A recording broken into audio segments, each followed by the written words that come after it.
Bonjour à tous les inscrits. Nous sommes désormais live et nous allons attendre évidemment quelques minutes pour laisser aux uns et aux autres le temps de se connecter.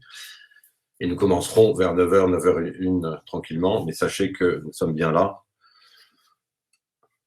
et prêts à vous parler de l'épargne salariale et du coronavirus.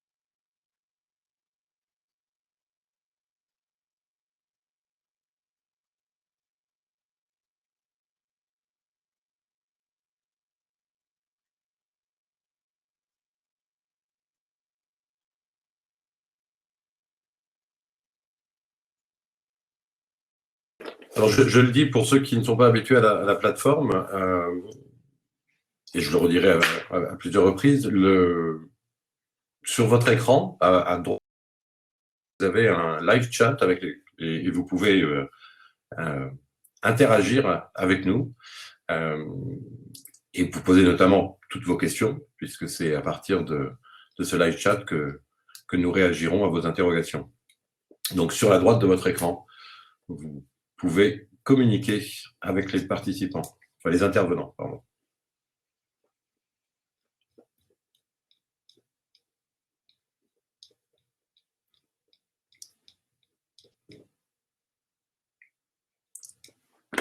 J'espère que vous nous entendez correctement. Vous avez le son et l'image.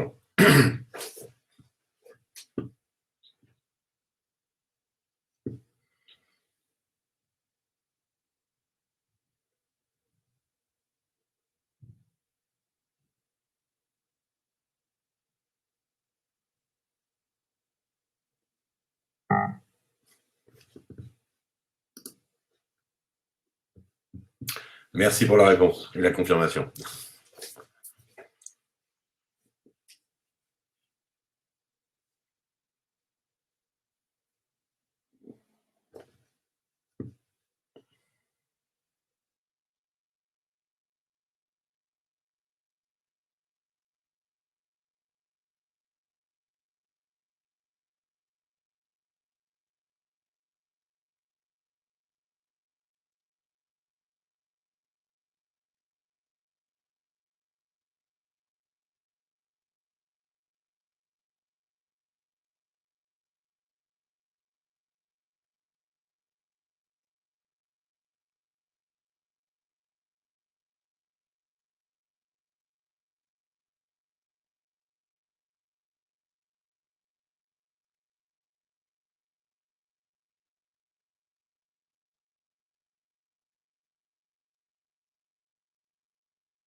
La présentation est floue.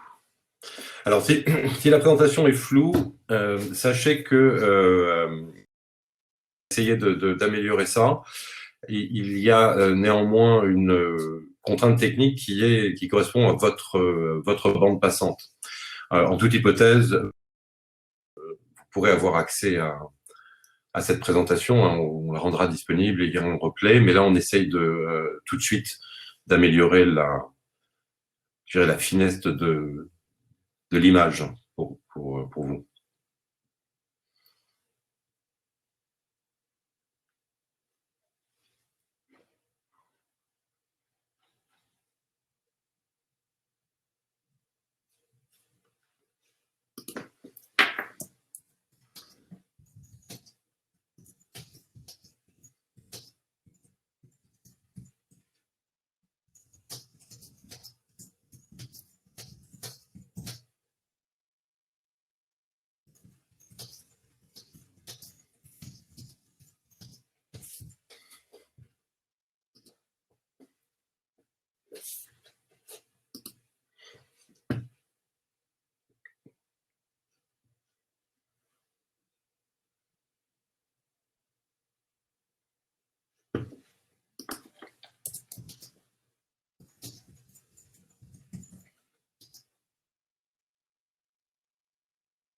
Alors, je vais faire une manip. Hop.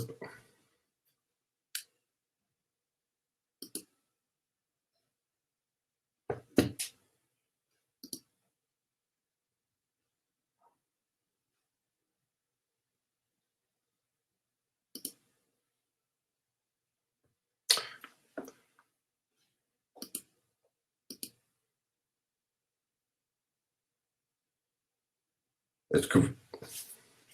Bien, nous allons commencer, je pense. J'espère que vous voyez un petit peu mieux, parce qu'on a changé la projection, donc j'espère que ça va un peu mieux, mais je le répète, vous aurez accès évidemment à cette présentation, nous la rendrons disponible en ligne. Alors bienvenue dans ce webinaire organisé par Deloitte Legal Tage et Capital Humain Deloitte France, qui porte sur coronavirus et épargne salariale, comment gérer les conséquences de la crise sanitaire et financière. Alors, à mes côtés, pour en parler, 2 avocats et un actuaire. Éric Guillemet, qui est avocat spécialisé en droit social, Camille Lierman, qui est elle aussi avocate spécialisée dans les périphériques de rémunération, les contentieux URSSAF, et Patrice Plouvier, qui est un actuaire spécialisé dans le suivi des fonds de placement des salariés de chez Capital Humain Deloitte France. Alors avec eux, nous allons explorer un petit peu la situation actuelle et à venir. Je rappelle le mode d'emploi du webinaire. Donc, nous allons faire un certain nombre de présentations pendant un premier temps. Et dans un second temps, nous répondrons à vos questions. Donc, n'hésitez pas à poser des questions en utilisant le live chat qui est à droite de votre écran et sur lequel vous pouvez poser toutes les questions qui vous préoccupent. Alors, je reviendrai juste très très rapidement sur le fait que la loi d'urgence sanitaire a été adoptée le 24 mars dernier. C'est tout récent et en même temps on a l'impression, en raison du confinement, que ça fait très longtemps que nous sommes dans une situation un peu compliquée. Et que cette loi d'urgence sanitaire, je rappelle, elle met en place un régime juridique spécial permettant de prendre un certain nombre de mesures dérogatoires du droit et des libertés fondamentales, évidemment proportionnées à l'objectif poursuivi, qui est de lutter contre l'épidémie. Je ne reviendrai pas sur ça, mais c'est le contexte légal dans lequel nous vivons actuellement. La crise sanitaire, évidemment, perturbe tout. Bon, l'économie est à l'arrêt, la vie sociale est en apesanteur, et donc ça entraîne des perturbations. Et ça met sous tension le droit, évidemment. D'où l'adoption par l'exécutif, le gouvernement, d'un certain nombre de mesures, des mesures d'adaptation du droit. Alors j'insiste sur cet aspect-là parce que, et je pense qu'il faut garder à l'esprit le fait que le droit que nous connaissons, les régimes juridiques continuent de s'appliquer sous réserve des adaptations rendues nécessaires par la situation actuelle. Mais on est bien dans une poursuite de l'activité et du cadre juridique préexistant. Alors évidemment, ça pose un certain nombre de questions, mais ça sera pour demain, pour le monde d'après. Qu'est-ce qui restera de ces adaptations?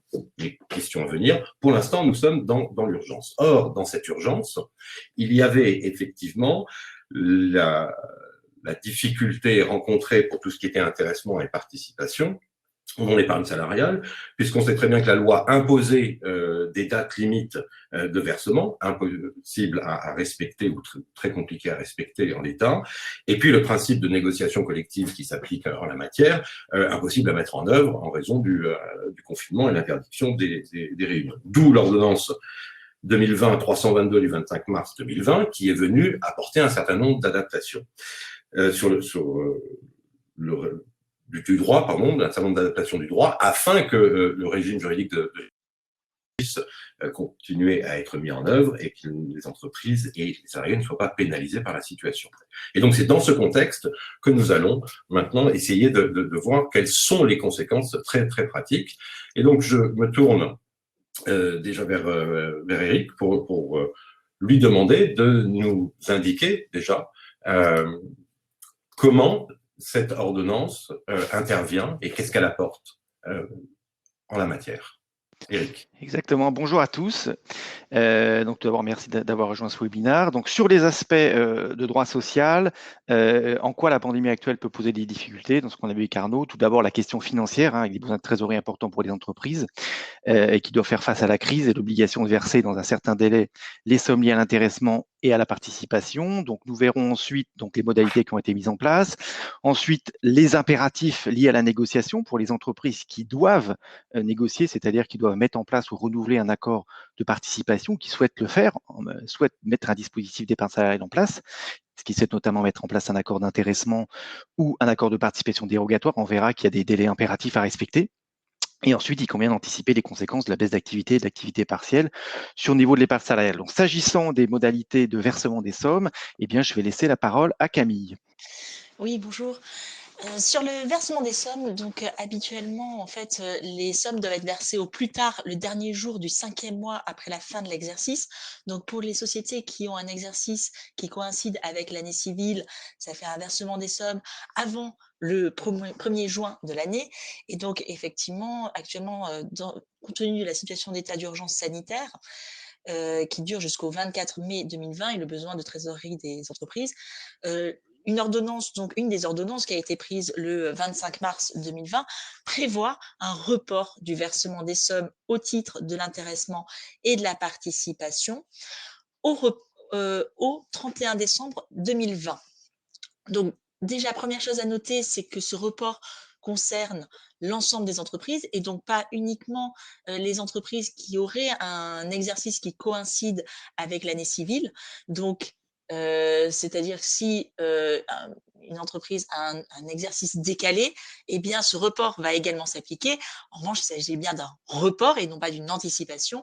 Donc cette date du 31 décembre 2020 peut s'appliquer à toutes les entreprises. Majoritairement, effectivement, on voit que c'est conçu pour les entreprises qui ont un exercice qui coïncide avec l'année civile, mais ça peut s'appliquer à toutes les entreprises dès lors qu'il s'agit bien d'un report de la date de versement.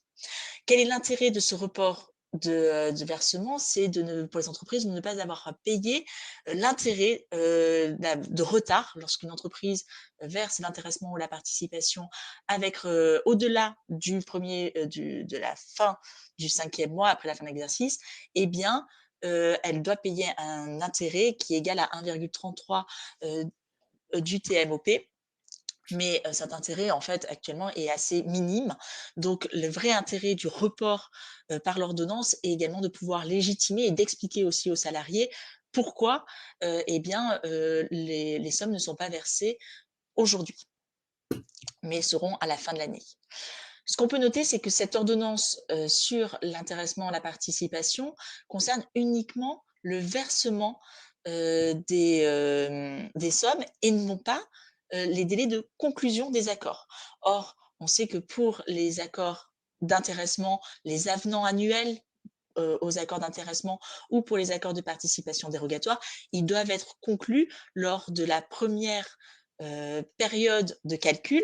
Donc, lorsque une société a un exercice qui coïncide avec l'année civile et sa période de calcul coïncide avec l'année civile, eh bien, ils doivent être conclus avant fin juin.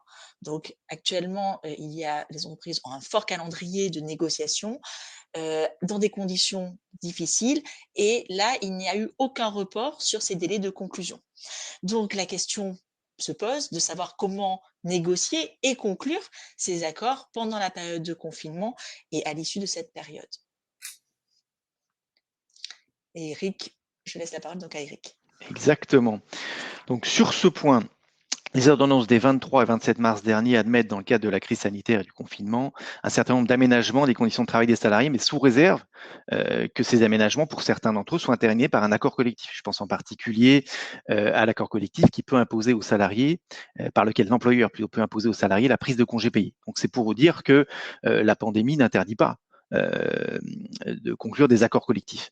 Simplement, ici, le législateur a encadré de nouvelles normes sanitaires les modalités de conclusion, et on voit mal pourquoi les accords d'épargne salariale échapperaient à ces nouvelles mesures. Donc, les possibilités d'organiser une réunion en présentiel sont toujours maintenues. Le 29 mars 2020, le ministère du Travail a mis à jour ses questions-réponses sur le coronavirus pour les entreprises et les salariés. Il a précisé notamment les modalités de la négociation collective à observer durant l'épidémie. Donc, Au niveau des règles générales, ici, c'est des recommandations du ministère hein, pour le présentiel. Le ministère estime qu'on peut organiser, a priori, les réunions doivent être organisées plutôt à distance, mais s'il y a un caractère d'urgence à la négociation, caractère d'urgence défini par deux critères, le respect du calendrier législatif ou conventionnel, ou des nécessités liées à la réponse à la crise sanitaire. Donc, et que la réunion des négociations puisse être organisée en respectant les consignes de sécurité sanitaire et les gestes barrières que vous connaissez maintenant tous. Donc, ici, on peut faire des réunions en présentiel si ces deux conditions sont remplies. Et dans ce cadre-là, les négociateurs bénéficieront d'autorisations de déplacement dérogatoires pour se rendre sur leur lieu de travail. Voilà. Donc, on sera en conformité avec les règles applicables en matière d'épidémie. Donc, sur l'épargne salariale, eh bien, je dirais que la condition relative au respect du calendrier législatif ou conventionnel, elle est respectée, elle a vocation à s'appliquer, puisque, comme nous l'avons vu, les accords d'intéressement, eux, doivent être conclus impérativement avant le premier jour de la deuxième moitié de la période de calcul suivant la date de prise d'effet. Hein, donc, on sait que cette date est par portée. Et les accords de participation, eux aussi. Donc, si on est en participation dérogatoire, ce sera le même délai. Et si on est en accord de participation classique, obligatoire, eh bien, si l'entreprise doit mettre en place une participation pour la première fois, elle devra le faire avant l'expiration de l'exercice qui suit l'exercice au cours duquel elle est devenue assujettie à la participation. Donc, aussi un délai impératif qui peut très bien, suivant les dates de l'exercice social, tomber en pleine pandémie. Donc, on peut très bien avoir recours à ces mesures, donc organiser des négociations en présentiel. C'est vrai que concrètement, ça peut être quand même difficile, surtout si les personnes sont aux quatre coins de la France, compte tenu des contraintes liées au transport. Donc, le ministère aussi nous rappelle qu'on peut négocier en vidéoconférence ou en audioconférence. Ici, on a un dispositif, je dirais, dérogatoire, c'est-à-dire que on va négocier en ayant recours à la visioconférence ou à l'audioconférence. Il faudra quand même respecter évidemment le principe de loyauté dans la négociation collective, c'est-à-dire que toutes les parties doivent être régulièrement convoquées, hein, et surtout, les négociations doivent être menées collectivement, donc il ne faut pas que la négociation ait lieu uniquement entre la partie patronale, par exemple, et une seule partie salariale. Il faudra que toutes les parties salariales soient présentes par ce biais de vidéo et d'audioconférence. Évidemment, ceux qui refusent d'entrer dans les négociations après avoir été régulièrement convoqués, évidemment, ne seront pas tenus d'y participer. Ça, c'est je dirais, les modalités classiques. Donc voilà pour les négociations. Donc vous voyez qu'on pourra quand même négocier les accords collectifs. Ensuite, sur les modalités de signature des accords, eh bien ici, on pourra recourir alors soit au dispositif de signature électronique, ça c'est quand même l'idéal, c'est-à-dire que les entreprises peuvent mettre en place des dispositifs de signature électronique qui répondent aux exigences européennes, le règlement, à savoir le règlement 910-2014 et l'article 1367 du Code civil. Donc, ces dispositifs de signature électronique doivent permettre d'identifier le signataire, avoir été créés à l'aide de données de création de signature électronique que le signataire peut avec un niveau de confiance élevé utilisé sous son contrôle exclusif, être lié aux données associées à cette signature de telle sorte que toute modification ultérieure des données soit détectable. Donc, ces dispositifs, il existe des prestataires qui délivrent des signatures électroniques, qui ont un certificat électronique, et ces signatures ont la même valeur qu'une signature manuscrite. Donc, ça, c'est l'idéal, recourir à ce type de signature. Autre possibilité aussi, si c'est pas possible, on peut aussi éventuellement adopter un mode de signature un petit peu dérogatoire. Là, ici, c'est les réponses du ministère. Donc, si les signataires disposent de moyens d'impression, ils impriment le projet, le paraphe et le signent manuellement, puis le numérisent ou prennent en photo chaque page avec leur téléphone en s'assurant que le document soit bien lisible et renvoient le document signé, ainsi numérisé, par voie électronique. S'il n'y a pas de moyen d'impression, évidemment, l'exemplaire du projet peut être envoyé par courrier ou par porteur à chaque signataire. Et ici, même dispositif, chaque personne le signe, le numérise ou le prend en photo et l'envoie par voie électronique. Donc, on se rend compte finalement qu'il y a une certaine souplesse en matière, je dirais, de signature. Ensuite, le ministère nous indique qu'il est préférable que les signatures figurent sur le même exemplaire, mais évidemment, ça pourrait être difficile en raison des contraintes d'envoi, surtout si les signataires sont aux quatre coins de la France. Ce qu'il est possible de faire, ce que permet cette recommandation du ministère du Travail, si c'est vraiment très difficile qu'un seul exemplaire soit signé par toutes les parties, eh bien, il est possible que chaque partie signe un exemplaire qui sera uniquement signé par elle, et ensuite qu'elle renvoie ces exemplaires à l'entreprise, et ces exemplaires seront communiquer via la téléprocédure, déposer via la téléprocédure, mais là, il faudra regrouper dans un seul fichier PDF l'ensemble des exemplaires signés. Voilà, donc ici, finalement, on revient aux fondamentaux. Qu'est-ce que le consentement? Le consentement, je marque mon consentement par une signature. Évidemment, d'habitude, c'est un seul exemplaire qui comporte toutes les signatures. Ici, comme en situation exceptionnelle, eh bien, on peut considérer que l'accord signé est composé de l'ensemble des différentes versions de l'accord qui comportent la signature d'une partie. Voilà. On sait qu'en matière d'épargne salariale, on peut recourir aussi au référendum pour ratifier, je dirais que c'est une ratification aux 2/3 de projets d'accord présentés par l'employeur, le cas échéant conjointement avec le CSE. Donc ici, en matière de référendum, le ministère ne recommande pas évidemment de réunir l'ensemble des salariés pour recueillir leur approbation. Ça, vous imaginez bien pourquoi. Et on recommande ici de recourir à un référendum par voie électronique. Donc, pour recueillir l'approbation à distance des salariés. N'oublions pas qu'en matière d'épargne salariale, il n'y a pas le principe de confidentialité qui prévaut pour les référendums, je dirais, classiques. Donc, on n'aura pas cette contrainte.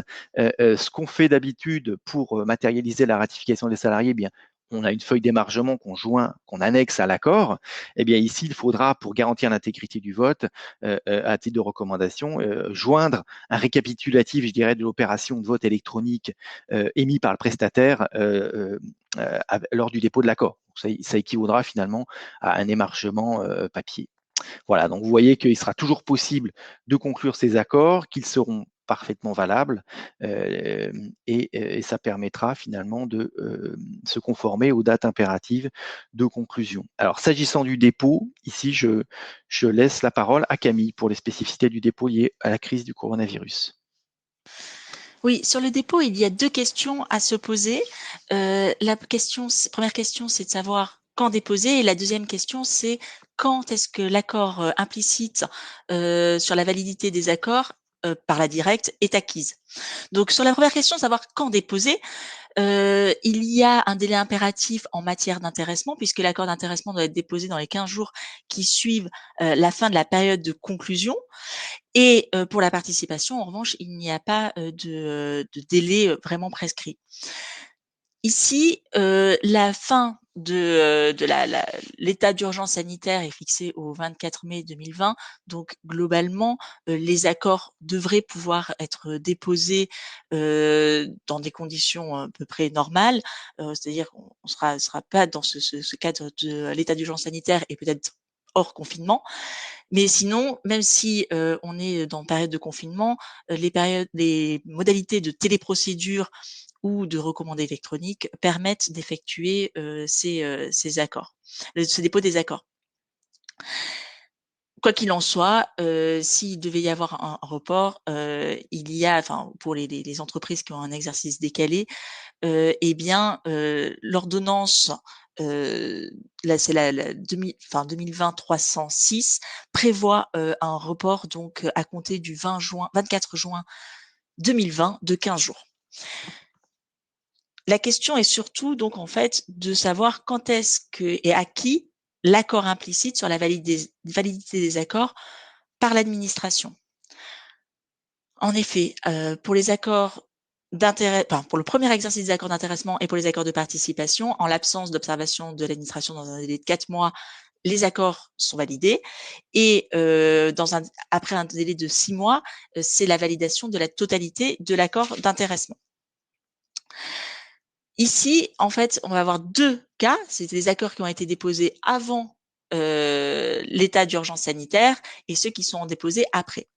Une ordonnance prévoit une suspension des délais de réponse, enfin d'acquisition des accords implicites de l'administration. Cette ordonnance prévoit, c'est une période de suspension qui est égale donc à la durée de l'état d'urgence sanitaire plus 1 mois. Donc, tous les accords qui ont été déposés entre le 12 septembre 2019 ou le 12 novembre 2019 et le 12 mars 2020, eh bien, pour ces accords, l'accord implicite de la directe n'était pas encore acquis et elle ne pourra être validée qu'à compter du 24 juin 2020, qui est la fin de la période de suspension des délais. la question se pose de savoir quelle date on va pouvoir retenir, puisque l'acquisition du délai est exprimée en mois, puisque c'est 4 mois ou 6 mois. Et donc, est-ce que pour un accord qui serait conclu et qui serait plutôt déposé le 5 décembre, eh bien, on n'est pas au 12 mars en mois plein. Donc, il va falloir savoir quel est le délai qui sera reporté au 24 juin. Une solution de sécurité serait de considérer les mois pleins acquis avant le 12 mars et de reporter à compter du 24 juin eh bien, des mois entiers. Donc, si au 12 mars, eh bien, l'accord a été déposé depuis 3 mois et 5 jours, on considère que 3 mois ont été acquis et un mois sera reporté au 24 juin, ce qui permettra donc en fait un accord implicite au 24 juillet. Il s'agit d'une position qui est sécuritaire et notre position pourrait peut-être être défendue. Donc, ça sera à décider au cas par cas pour les entreprises en fonction de la date de réception des observations de la directe. Ça, c'est pour donc les accords qui sont déposés avant la suspension des délais et certains accords vont être déposés pendant la suspension des délais. Et donc, à ce moment-là, on est sur une configuration qui est beaucoup plus simple puisque, eh bien, à ce moment-là, le délai de 4 mois ou de 6 mois commencera à courir à compter du 24 juin 2020. Et donc, il y aura une sécurisation des dispositifs au sein de l'entreprise à compter du 24 octobre ou du 24 décembre lorsqu'il s'agit de la totalité de l'accord d'intéressement.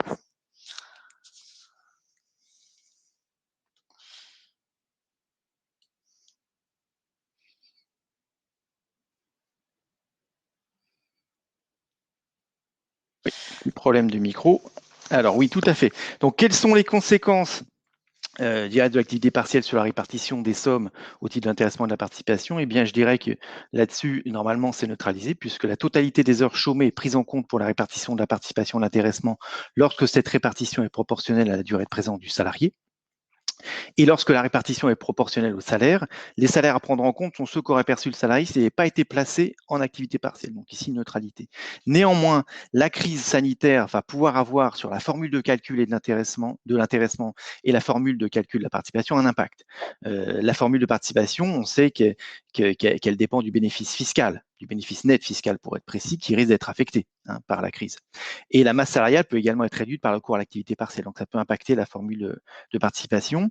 Ensuite, sur l'intéressement, on sait que les performances ou les résultats prévus par l'accord d'intéressement sont toujours en comparaison avec l'exercice d'avant. C'est, je dirais, l'amélioration de la performance par rapport à l'exercice d'avant. Et ici, on risque évidemment d'être en difficulté. Donc, c'est vrai qu'il sera possible de compléter, le cas échéant, à titre facultatif, évidemment, l'intéressement et la participation, si tant est qu'une réserve de participation d'une part été dégagée. Donc, on pourra compléter par un dispositif par, je dirais, un supplément de participation, qui est classique, dispositif qu'on connaît bien. Et de même pour l'intéressement, dès lors qu'une prime d'intéressement aura été, je dirais, dégagée, et s'il n'y en a pas, on ne pourra pas la compléter, bien sûr. On pourra verser aussi, avoir recourir à cette technique du supplément d'intéressement. Voilà, donc là-dessus, on a quand même ces mécanismes, je dirais, de souplesse qui vont permettre, le cas échéant, de manière facultative, de compenser. Voilà, donc on a fini avec la partie, je dirais, droit social du webinaire. Je vais laisser la parole à Arnaud. Oui, merci beaucoup Eric. Je m'inquiétais de la disparition de Camille. Alors, effectivement, ce cadre juridique, les impacts sur le déroulement, on va dire, légal et les différentes étapes. Il faut quand même évidemment replacer tout ça dans un contexte économique plus général, tant dans l'immédiat que aussi avec un regard peut-être plutôt à moyen et long terme. Et donc je me tourne vers Patrice, et si on se pose la question de l'épargne salariale dans les marchés, quelles sont les observations que l'on peut faire? Alors, on va commencer par un point sur l'actualité. Et le point sur l'actualité, vous le voyez apparaître à l'écran.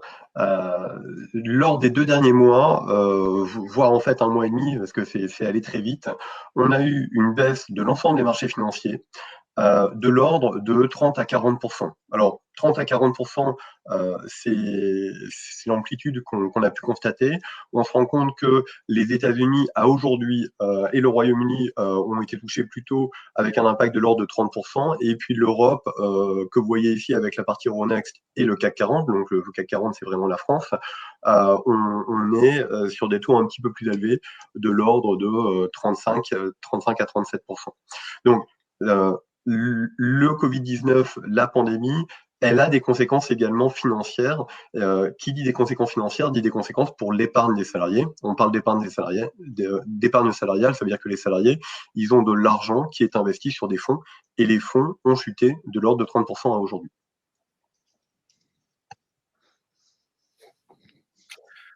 D'accord, donc ça c'est pour le point d'actualité des marchés. Et si on fait un pas de recul et on se pose la question des types et des caractéristiques des crises. Alors, c'est un très bon point. On a ici une crise financière. Des crises financières, on n'en a pas tous les mois, mais on en a assez régulièrement. En fait, depuis que les marchés financiers existent, ça fait un peu plus de 120 ans aujourd'hui, on se rend compte qu'on a des crises à peu près tous les 7 à 8 ans. On a 3 types de crises qui sont très différentes. On a des crises structurelles. Une crise structurelle, c'est par exemple la révolution industrielle, donc que début du 19e siècle, avec un impact qui va être très important. Vous voyez, l'impact moyen d'une crise structurelle, c'est au-delà de 50%, c'est aux alentours de 60% sur les marchés financiers.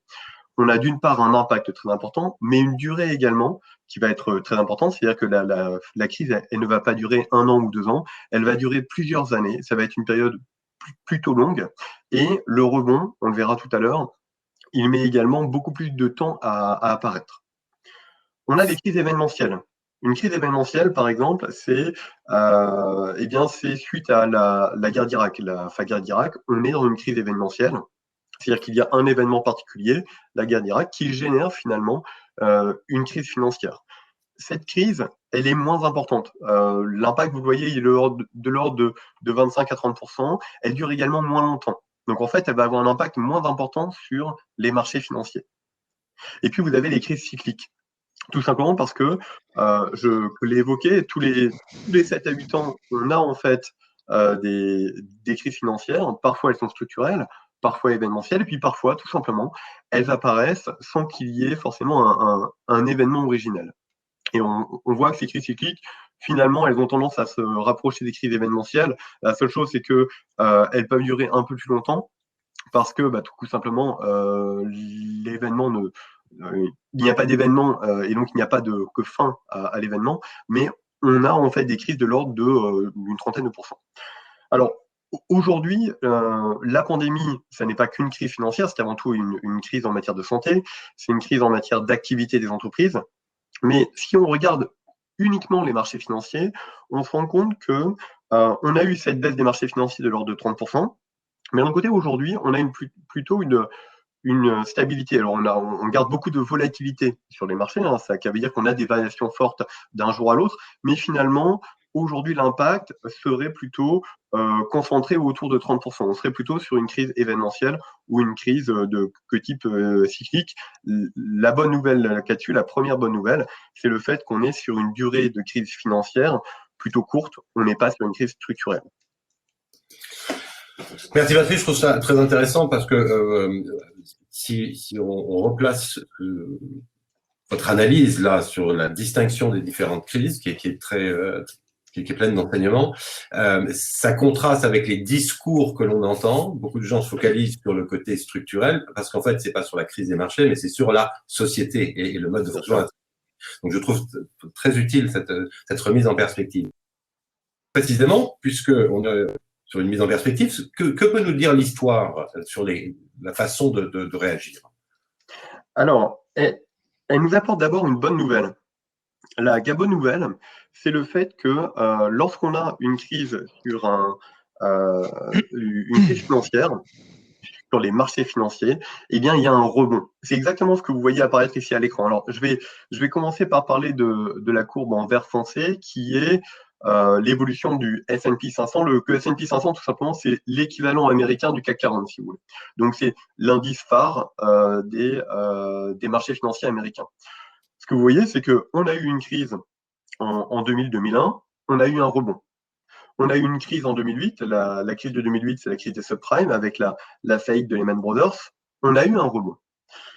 Et aujourd'hui, donc, on a cette nouvelle crise qui apparaît. Vraisemblablement, on aura également un rebond. En fait, ça veut dire quoi? C'est le premier conseil qu'on peut donner aujourd'hui aux salariés, c'est l'importance d'être résilient. Résilience, ça veut dire qu'aujourd'hui, le salarié, son épargne, elle est investie sur un certain nombre de fonds, des fonds sécurisés, des fonds obligataires, des fonds actions. Eh bien, en fait, le meilleur des conseils qu'on peut donner en période de crise, c'est de ne pas bouger. Pourquoi? Tout simplement parce que si on ne bouge pas, eh bien, on va garder les fonds, on ne va pas réaliser les pertes. Et s'il y a un rebond, on bénéficiera du rebond. Et ce que nous dit l'histoire, c'est que justement, le rebond, on l'a à chaque fois. Alors, je vais ajouter un commentaire sur la situation, vous voyez, du CAC 40. J'aurais pu afficher presque n'importe quelle courbe au niveau de l'Europe. Vous voyez que on a eu de la même façon un rebond après la crise de 2001. On a eu un rebond après la crise des subprimes, mais vous voyez que ce rebond, il est beaucoup moins marqué au niveau du CAC 40, tout simplement parce que on a eu une deuxième crise qui est arrivée en 2011, qui était la crise de l'euro, la crise de la dette grecque. Et donc, en fait, au final, tous les marchés européens ont rebondi beaucoup moins vite. Vous voyez qu'on a eu cette tendance à l'augmentation. On a retrouvé le niveau qu'on avait avant la crise, mais il nous a fallu une dizaine d'années, il nous a fallu beaucoup plus de temps parce que finalement, on a eu deux crises qui se sont accumulées. Mais donc, le premier conseil à donner aux salariés, le conseil à court terme, c'est le fait d'être résilient, de ne pas bouger finalement. Très bien. Et alors, justement, si on part sur cet enseignement de l'histoire, quels sont les principes d'investissement qu'il faut suivre? Alors, ces principes d'investissement, ils sont très importants, surtout une fois que les marchés financiers se seront calmés. Donc là, aujourd'hui, on est encore en période de tumulte, on a beaucoup de volatilité. Mais on peut très bien imaginer qu'à partir de septembre-octobre, on ait des marchés financiers qui soient plus calmes, au sens où aujourd'hui, on constate d'ores et déjà que le premier choc est passé.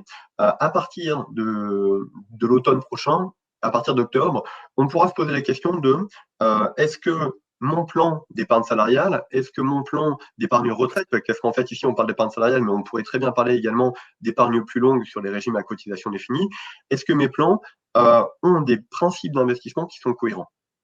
Il y a deux grands principes d'investissement à respecter. La diversification, d'une part, et la décorrélation, d'autre part. Sur la diversification, le premier élément à regarder, c'est la diversification en termes de classe d'actifs. Alors ça, souvent, c'est bien fait. C'est-à-dire qu'on donne à disposition des salariés des fonds actions, des fonds obligataires, des fonds mixtes, des fonds monétaires, et ensuite, il peut choisir entre ces différentes classes d'actifs.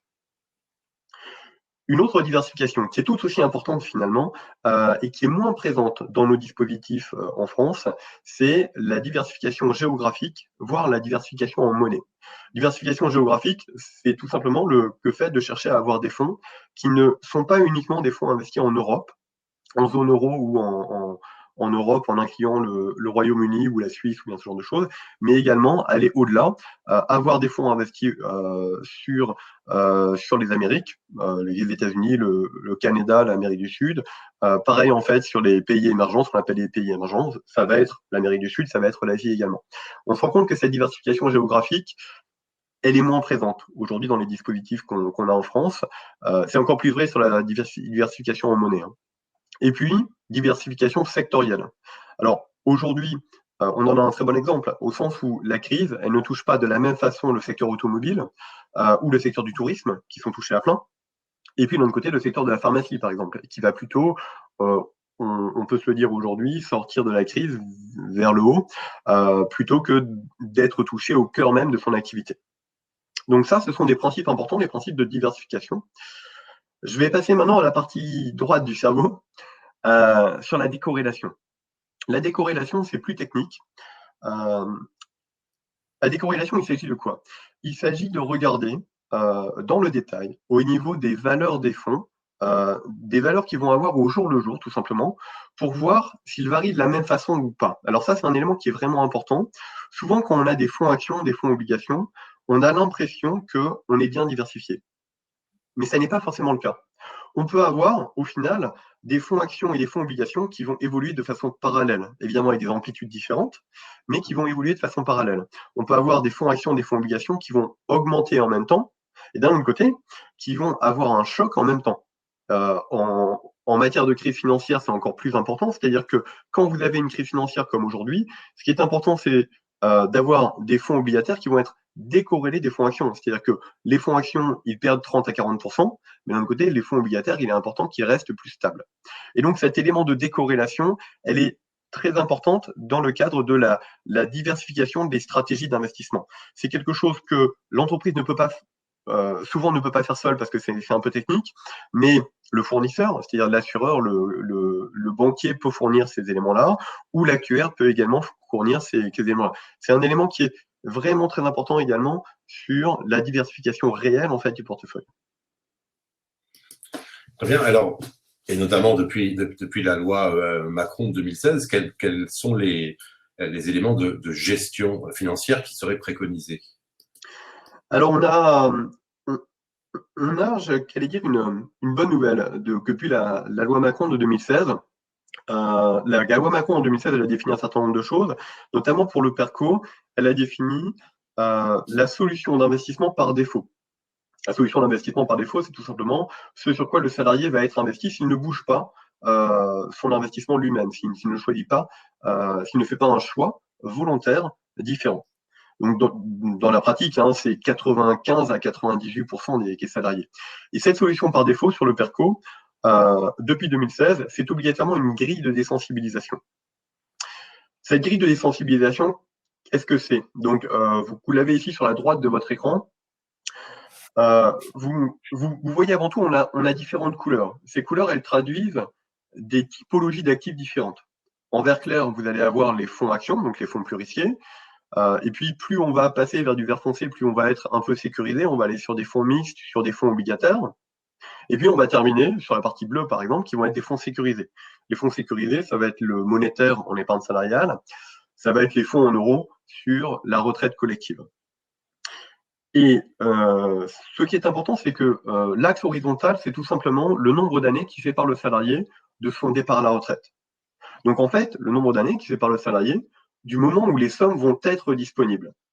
Et l'intérêt de cette grille de désensibilisation, c'est le fait que quand le salarié est loin du départ à la retraite, il va être majoritairement investi en actions. Ça veut dire quoi? Ça veut dire qu'il va bénéficier de rendements financiers importants.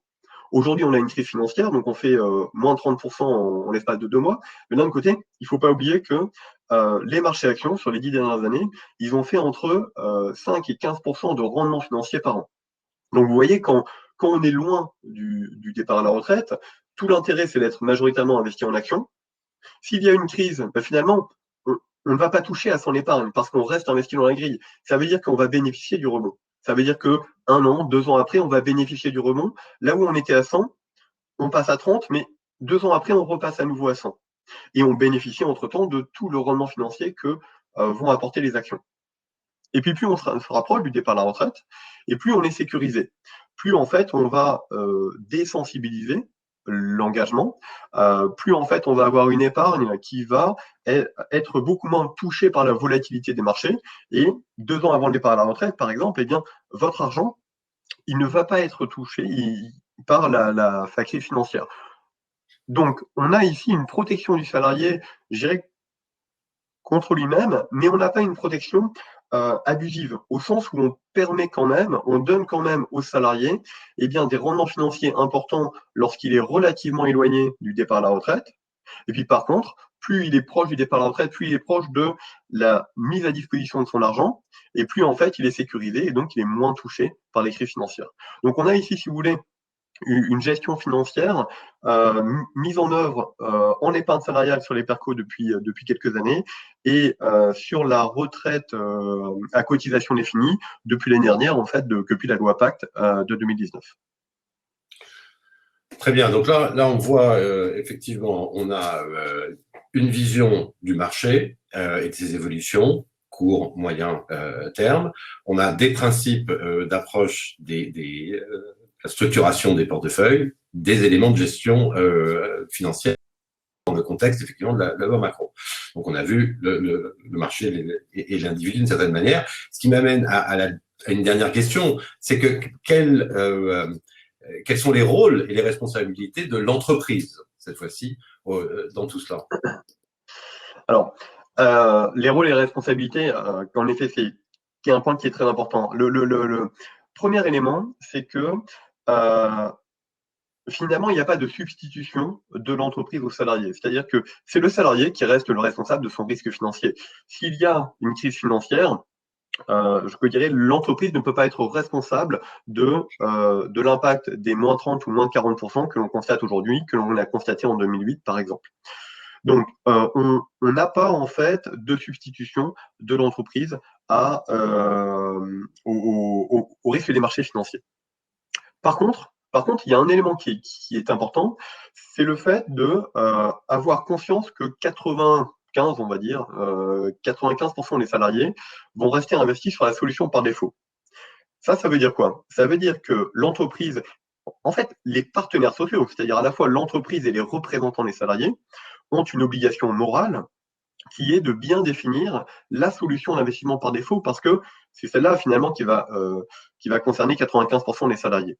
La solution par défaut, le point important, c'est de définir quelque chose relativement prudent, ou en tout cas une solution avec laquelle l'entreprise et les représentants des salariés se sentent à l'aise. C'est typiquement ce qu'on a vu sur les grilles de désensibilisation. Après ces grilles, il faut qu'elles soient bien construites. Un point qui est important, on a l'impression qu'on respecte la loi et donc finalement qu'on répond à ses obligations. Maintenant, si dans la grille, les fonds ne sont pas assez diversifiés, si les fonds ne sont pas assez décorrélés, au final, on respecte la loi, mais on ne respecte pas l'obligation morale de vraiment protéger les salariés avec une solution d'investissement qui soit bien construite. Donc ça, c'est vraiment un élément important. Et moi, je pense que c'est un élément qu'il faut regarder dès que les marchés financiers seront calmes. C'est-à-dire, encore une fois, on va dire à partir que l'automne, jeter un coup d'œil sur la solution d'investissement, qui est jamais mauvais. C'est jamais mauvais, d'autant plus que les fonds qui sont à l'intérieur de ces grilles, parfois ils changent, les gérants changent, et donc il est important de les revoir tous les 5 ans, par exemple, ou après chaque crise financière. Alors après, là, on parlait de l'obligation morale. Il y a une obligation réelle, une obligation légale, une obligation réglementaire, c'est l'obligation de former les organisations syndicales. Cette obligation, elle a été renforcée par la loi Pacte. Auparavant, elle existait, mais uniquement pour les fonds d'actionnariat salarié. Aujourd'hui, c'est beaucoup plus vaste. Aujourd'hui, en fait, depuis la loi Pacte, donc depuis il y a quasiment un an, les organisations syndicales doivent être formées au moins 3 jours par an sur des critères économiques, macroéconomiques, sur des critères financiers, sur des critères également juridiques, pour leur faciliter la compréhension et le suivi des fonds communs de placement d'entreprise, c'est-à-dire en fait des supports, des fonds sur lesquels sont investis l'épargne des salariés. Et pour terminer peut-être, en termes de responsabilité que l'entreprise, au-delà de cette obligation réglementaire, il y a une obligation, plutôt une règle de bonne pratique, qui est le fait de suivre les dispositifs, j'aurais tendance à dire au moins 2 fois par an, avec les représentants des salariés et avec le fournisseur, en fait, c'est-à-dire l'assureur ou la banque, pour faire en sorte qu'on soit informé, pour faire en sorte également de challenger les produits qui sont mis à disposition des salariés pour être sûr que ces produits soient toujours en ligne avec les marchés financiers du moment, avec les souhaits de l'entreprise, les souhaits également des salariés au travers de la voix des représentants des organisations syndicales. Merci beaucoup, Patrice, pour tous ces éléments. je trouve intéressant, c'est qu'au-delà même de l'épargne salariale, sur toutes les interventions qu'on a pu voir entre la crise sanitaire et les entreprises, la loi Pacte réapparaît. Donc, on est en train de mesurer à quel point cette loi Pacte, finalement, correspondait bien à l'ère du temps. Cela étant, revenons vraiment sur l'épargne salariale. Il y a toute une série de questions, et donc beaucoup qui tournent autour du report obligatoire ou non. Est-ce que Eric, Camille, vous voulez peut-être apporter un certain nombre de précisions? Oui, on va apporter une petite précision. Effectivement, l'ordonnance sur l'épargne salariale prévoyait aucun report de délai, et c'est dans le cadre de la prime exceptionnelle du pouvoir d'achat que, eh bien, il y a un report sur la conclusion des accords d'intéressement au 31 août. Ce report, en fait, la question peut se poser. Alors, concerne effectivement l'ensemble lorsqu'un accord d'intéressement est mis en place, donc ne concerne pas les questions des avenants annuels notamment, ni la participation dérogatoire. Et puis la question peut se poser de savoir, est-ce que on peut bénéficier de ce report uniquement lorsqu'on est dans le cadre du versement de la prime exceptionnelle pour le pouvoir d'achat ou non? A priori, ça serait pas uniquement dans le cadre du versement de la prime pouvoir d'achat, qui permettrait donc en fait de repousser la mise en place d'un accord d'intéressement au sein des entreprises. Voilà cette petite précision.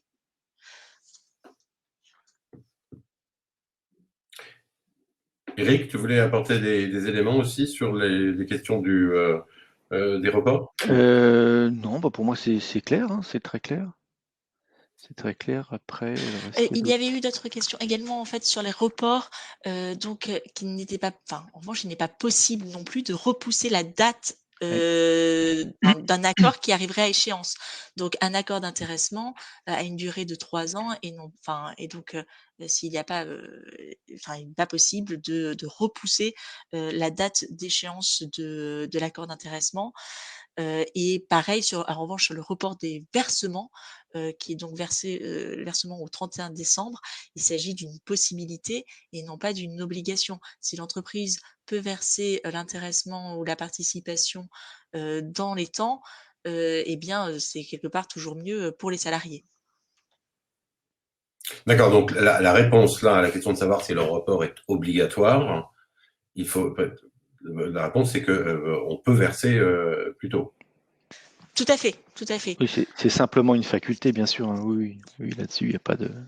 On peut toujours verser avant. D'ailleurs, le délai de versement classique, c'est un délai maximum. Hein. C'est pas un délai. On peut toujours verser un petit peu avant.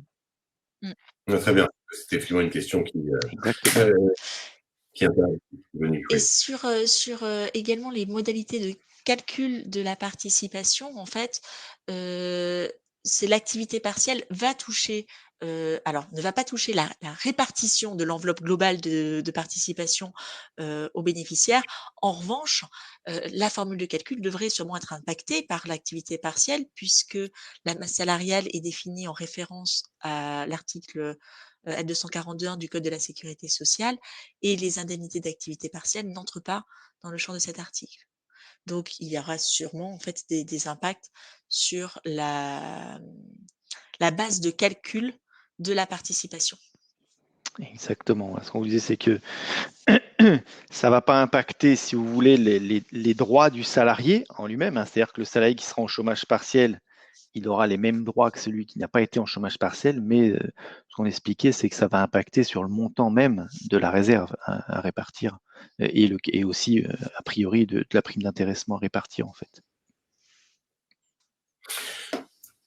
D'accord. Donc, j'aimerais juste peut-être revenir un peu sur les processus de négociation, donc à distance et tout ça. Selon vous et de votre expérience, est-ce que c'est quelque chose qui aujourd'hui fonctionne assez bien et relativement facile à mettre en œuvre, ou est-ce que vous avez, de retour d'expérience, le sentiment que ça reste compliqué? Non, pour moi, il n'y a pas de complications. L'intégralité, enfin, beaucoup de personnes travaillent à distance, donc je dirais que c'est dans l'air du temps. C'est déjà ce qu'on fait en matière de. On est confronté à ces problématiques aussi.